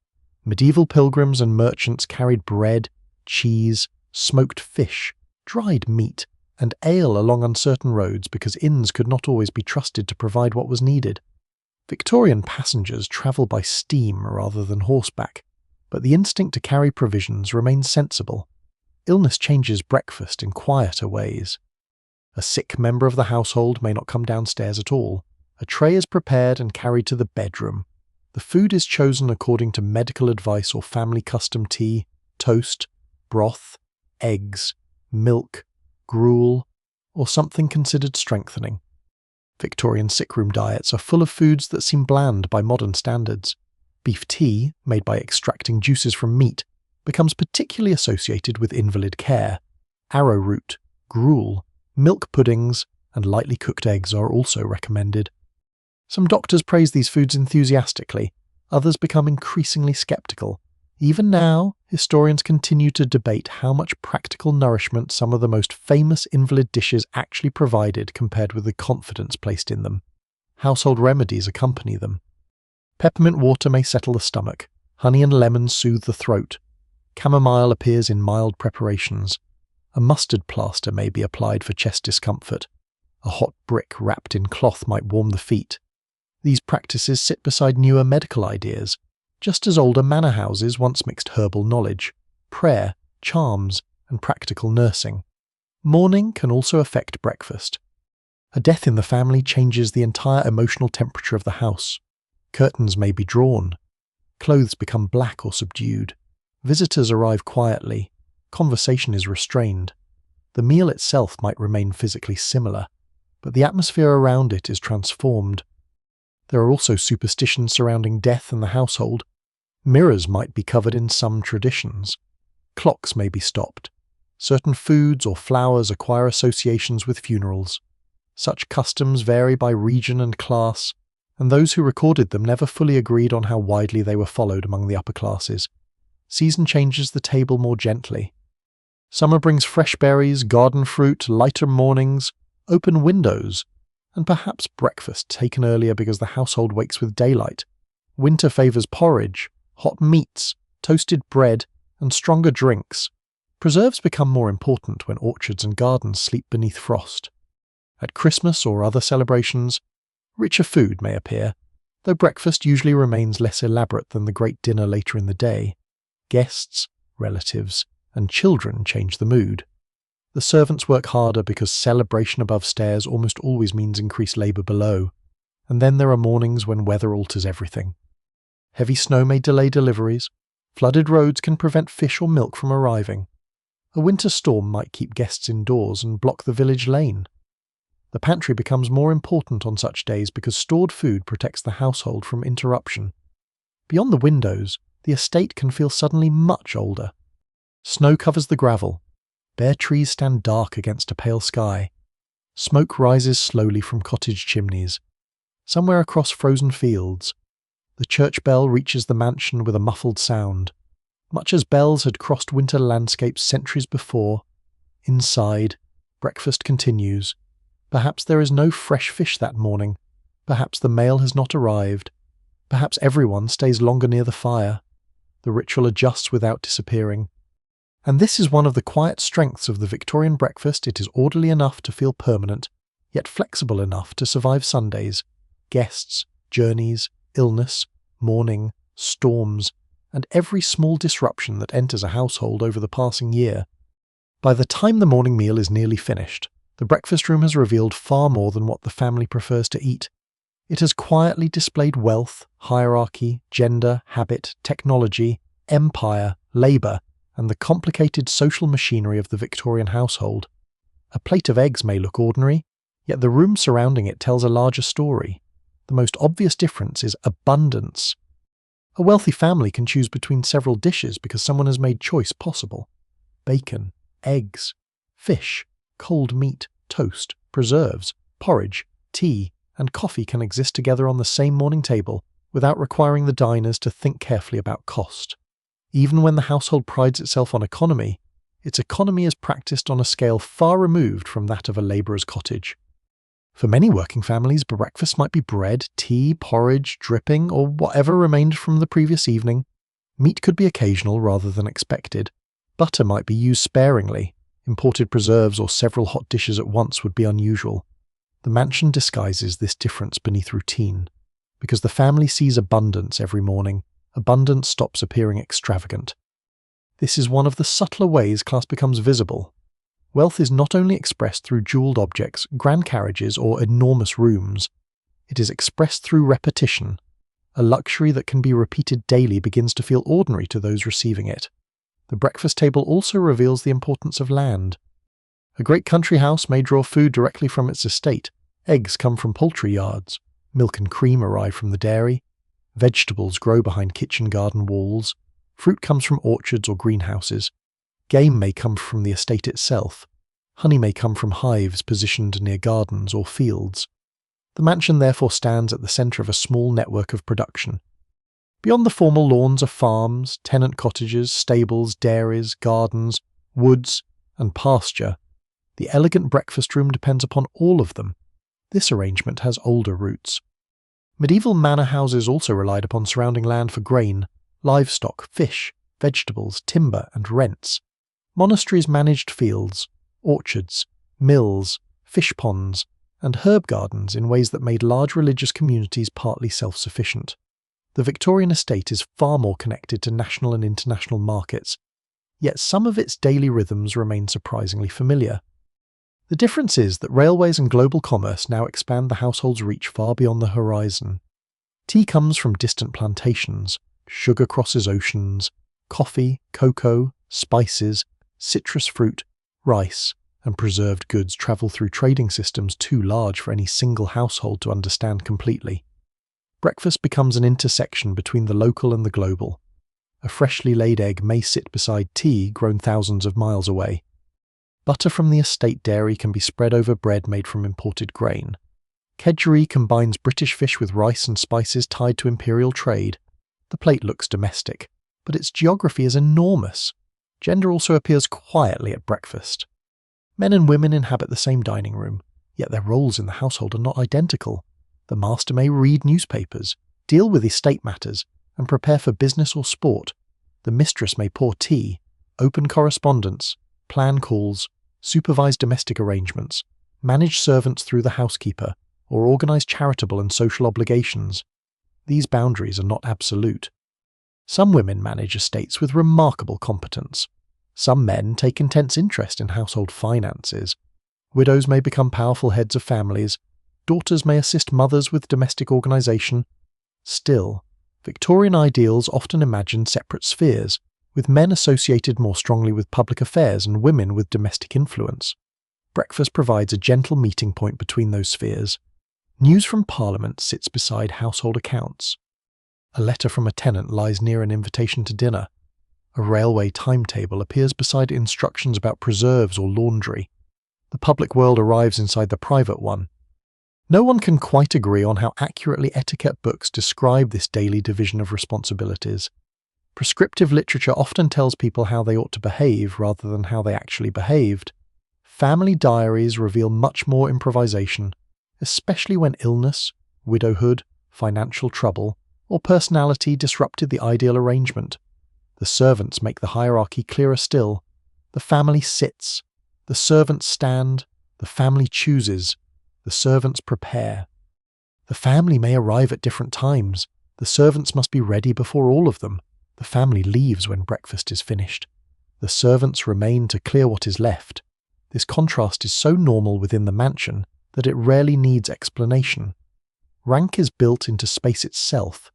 There is a front staircase and a back staircase, a principal corridor and a service passage, a drawing room and a servants' hall, a polished entrance for guests and a back door for deliveries. Even the sound of footsteps differs. Soft shoes cross carpet upstairs, heavier shoes move over stone below. The green baize door between family and service areas becomes almost symbolic. It muffles noise. Cooking smells are kept away.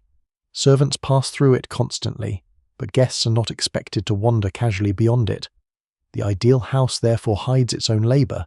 That concealment is one of the great achievements of domestic service. A warm room seems simply warm. Clean linen seems simply clean. Silver seems naturally bright. Coffee seems to arrive hot by itself. A fire appears to burn without ash. The better the servants perform their work, the less visible the work becomes. This expectation places particular pressure on women employed below stairs: housemaids, laundry maids, kitchen maids, scullery maids, nurses, and ladies' maids undertake repetitive labour that is physically demanding and often poorly recorded. Their names may appear only briefly in censuses, account books, or employment references. Some serve one family for decades. Others move from house to house seeking better wages or conditions. A good reference can determine whether another position is possible. Dismissal without a character may place a servant in serious difficulty. Employers hold significant power, although experienced servants also possess some leverage because competent cooks, butlers, and housekeepers can be difficult to replace. There are small acts of resistance and negotiation. Servants leave positions they dislike. They ask for increased wages. They complain among themselves. They sometimes refuse duties they consider unfair. They form friendships, court, save money, send wages home, and plan lives beyond the mansion.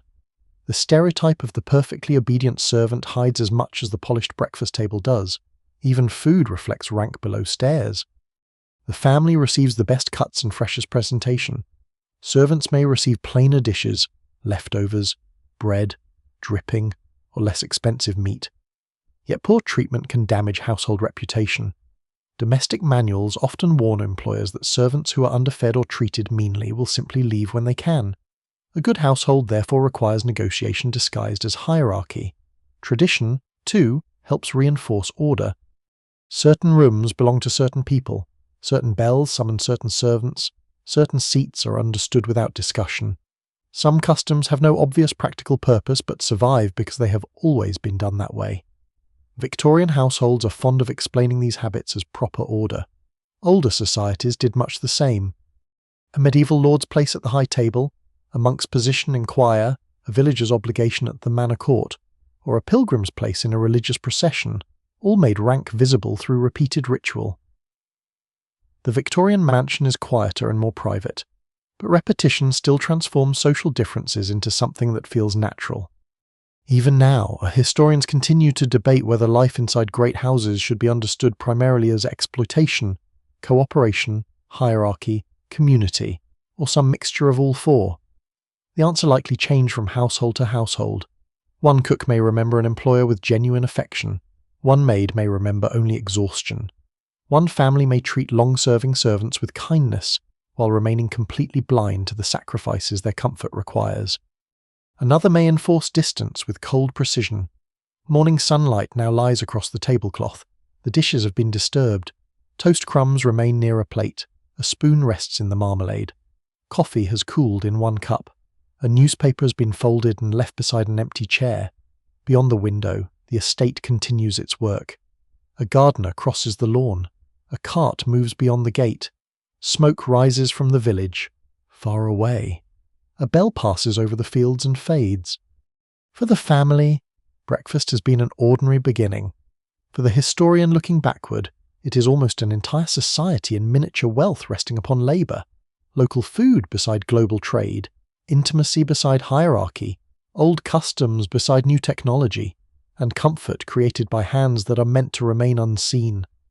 At a certain point, the breakfast room begins to empty almost without anyone noticing the exact moment when it happens. A chair is pushed back, a cup is set down for the last time. A folded newspaper is left on the table or carried away beneath an arm. Someone glances at the clock and remembers a letter to answer, a tenant to see, a child to visit in the nursery, a carriage to order, or a walk that ought to begin before the weather changes again. The meal, which had seemed for a little while like the centre of the household, loosens gently and allows the day to take its people elsewhere. One by one, they go.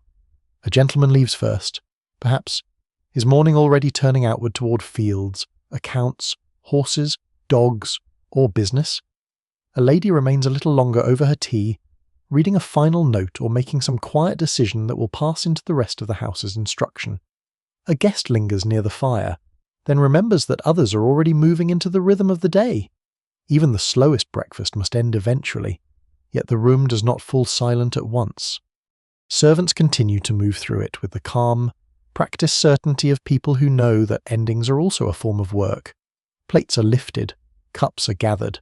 A spoon disappears from beside the marmalade jar. Toast crumbs are brushed together. A silver cover is raised, and beneath it a dish is found nearly empty or barely touched. Every trace of appetite becomes information. A favourite was well received. Another dish may not be worth offering in quite the same way tomorrow. Nothing in a great house is entirely lost if it can be observed, remembered, and turned into habit. The remaining coffee is examined. Tea that has grown too strong is taken away. Butter is returned before warmth spoils it. Preserves are covered and carried out. Cold meat goes back toward the cool safety of the larder. Newspapers, already read, may remain on a side table, ready to be picked up again later in the morning when someone wants to check a political debate, a railway report, or a line of news from far away. The fire remains for a little while longer. Its warmth now belongs to the room rather than to the meal. A coal settles inward with a soft red glow. Ash gathers quietly beneath the grate. On wet mornings, the windows still hold a pale brightness beyond which the estate continues its slow activity. Gardeners cross the grounds. Stable hands move between yard and tack room. In the distance, beyond trees and lawns, the village goes on with its own breakfasts, its own labours, its own simpler tables. And that may be the most curious truth of all. For all its silver and coal fires and white linen, the mansion is never entirely separate from the world around it. Its bread still comes from grain and hands. Its milk still comes from cows and cold mornings. Its tea still depends upon ships, merchants, packers, and porters. Its polished life rests upon roads that can still turn muddy, upon weather that can still interrupt a delivery, upon rural rhythms that older generations would have recognized without difficulty. The Victorian breakfast room, for all its refinement, remains connected to a much older pattern of human life. Morning comes, Fire is lit, food is prepared, people gather, then they leave again. A medieval hall would have understood that. A monastery would have understood it. A village cottage would have understood it too, though the dishes would have been fewer and the labour more openly shared. The mansion dresses the pattern in comfort and order, but it does not escape it. Now the servants begin restoring the room to stillness. The cloth may be shaken later and changed if necessary. The silver goes back for cleaning or storage. Cups are carried down to the pantry, chairs are straightened, the sideboard is cleared. If flowers stand on the table, they remain a little longer, holding a softness that food no longer provides. If the weather is mild, perhaps a window is opened for a moment and the air enters cool and damp, carrying with it the scent of gravel, grass, and earth. No one can quite agree how much of these quiet household endings people truly noticed while living through them. Daily rituals are often most invisible to those standing inside them. It is only later, when the houses change, when the servants are gone, when the bells no longer ring below stairs, when coal fires fall out of use and breakfast becomes something quicker and lonelier, that the old room reveals how full it once was. A breakfast room is, in the end, a room of passing things.